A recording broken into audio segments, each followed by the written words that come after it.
What's up guys, in this video I'm going to show you my LEGO Viking Shipyard MOC. It's an alternate build of the Viking village. The instructions are available on Rebrickable.com and I have personally tested them to ensure their quality.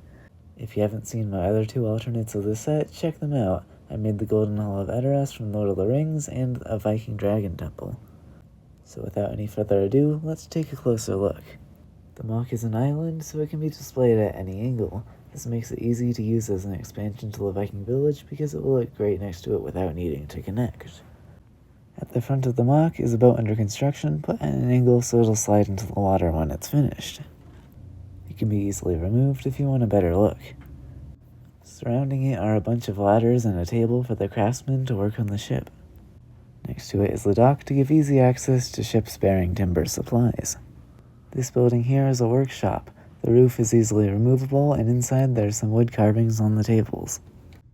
The other building houses a small blacksmith shop, so the shipbuilders can fabricate any metal parts they need. Between the buildings is a bridge connecting to a small island. The use of opposite 3, 4, 5 triangles puts it at a nice angle. I've been practicing using unusual angles in my builds, and it really helps make them more interesting. If you think that's cool, just wait till you see the angles on one of my upcoming Star Wars MOCs.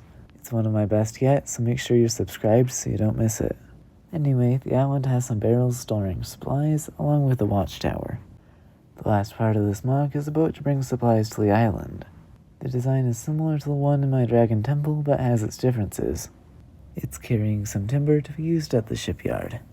As for the strength of the model, I haven't noticed any big issues.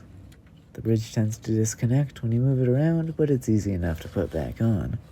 There might be a few small parts that fall off when handled, such as the trees, but I haven't really had any issues. The mast on the boat also sometimes comes loose, but it's not a huge deal. And that's everything. I had a lot of fun designing it, and I hope you like it. Purchasing the instructions really helps me afford all my MOCs, and I appreciate the support. Have a great day, and thanks for watching.